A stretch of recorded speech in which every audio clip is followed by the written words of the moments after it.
Very frequently बढ़ रही है, जो कि है रीनल स्टोन यानी गुर्दे की पथरी। तो आज हम डिस्कस करेंगे इसके कॉजेशन क्या है, सिम्टम्स कैसे प्रोड्यूस होते हैं और होम्योपैथी मेडिसिन क्यों बेस्ट है और हमें क्या प्रिकॉशंस लेने चाहिए हमारी इस समस्या के लिए। तो आइए हम जानते हैं कॉजेशंस। तो यहाँ basically 4 type of renal stone हमें देखने को मिलते हैं।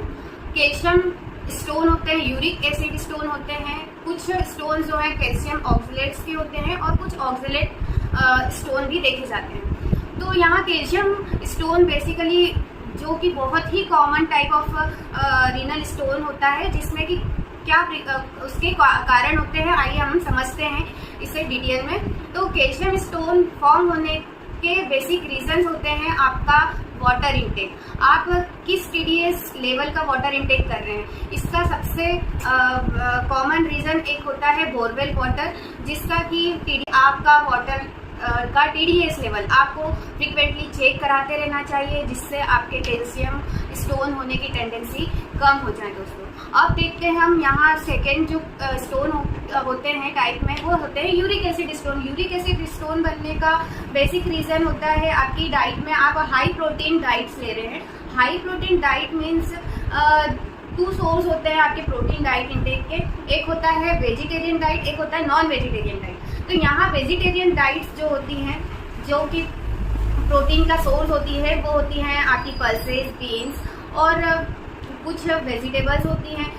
और इसके अलावा जो नॉन वेज डाइट होती है वो बेसिकली रेड मीट डाइट्स होती हैं। तो यहाँ आपको बहुत सारी ऐसे कन्फ्यूजन्स होते हैं, जिन्हें स्टोन होते हैं वो हमारे क्लिनिक्स पर भी आते हैं और हमसे ये पूछते हैं कि हमें क्या प्रोटीन बिल्कुल स्टॉप कर देना चाहिए। तो नहीं, क्योंकि यदि आप प्रोटीन स्टॉप करते हैं तो आपको कहीं ना कहीं न्यूट्रिशन डेफिशिएंसी के कारण वीकनेस पॉइंट ऑफ व्यू से कहीं सिम्टम प्रोड्यूस हो सकते हैं। तो आप इसे बेहतर तरीके से समझें कौन सी डाइट को आपको इंटेक करना है और कौन सी डाइट को आपको स्टॉप करना है।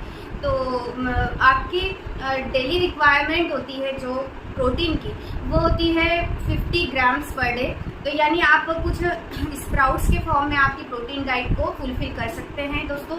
और इसके साथ में कुछ ऐसी पल्सेस हैं जो रेगुलर आप ले सकते हैं, यहाँ पे वरीड होने की बिल्कुल ज़रूरत नहीं है।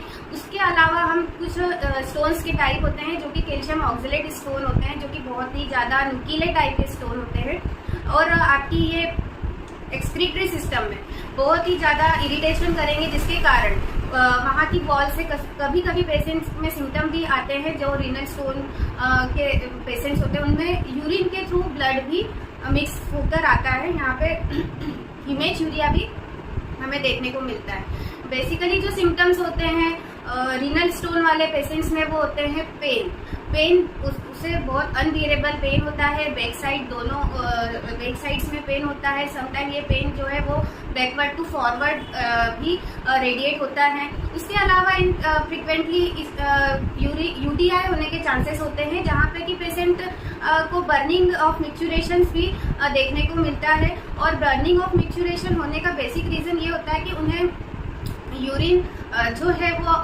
कुछ अमाउंट में प्रॉपरली फ्लो से पास आउट नहीं हो पाती, जिसके कारण उन्हें रिटेंशन ऑफ यूरिन के कारण यहाँ पे यूटीआई होगा और उसी की वजह से उसे बर्निंग होने के चांसेस होते हैं। तो होम्योपैथी ट्रीटमेंट में यदि हम बात करें तो होम्योपैथी की जो मेडिसिन होती हैं, तो दोस्तों यहाँ कुछ ऐसी स्पेसिफिक इंडिकेटेड मेडिसिन हैं, जैसे सारसा पेरिला है, उसके अलावा यहाँ पेरेरा ब्रावा करके मेडिसिन, ऑसिसमम कैनम है और भी कहीं मोर स्पेसिफिक मेडिसिन होती है जो कि आपके इस कंप्लेन में थ्रू आउट आपको रिलीफ देंगी, क्योंकि ये मेडिसिन आपके एक्सक्रीटरी सिस्टम को पुश कर रही है, जिसके कारण आपकी किडनी और एक्सक्रीटरी सिस्टम जो है वो बिल्कुल फ्लो ऑफ यूरिन को पास आउट कराने में हेल्प होगा और उसी की वजह से यहाँ पे डिपोजिशन कम होगा।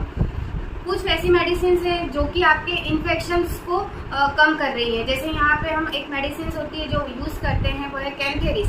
ये मेडिसिन जो है वो आपके रिकरेंट यूटीआई को कम कर रही है। और मोर स्पेसिफिक एक मेडिसिन है जो रीनल स्टोन में कहीं आपने सुना ही होगा, berberis vulgaris is a more specific medicine.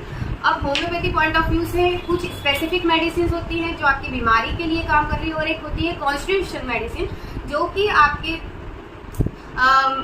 Mind, body and soul को थ्रू आउट द हिस्ट्री लेकर एक कॉन्स्टिट्यूशनल मेडिसिन को दिया जाता है। वो पेशेंट की थ्रू आउट प्रॉब्लम को भी सॉल्व कर रही है और उसके साथ ही वो आपके टेंडेंसी को ब्रेक करने में आपके लिए हेल्प आउट करेगी।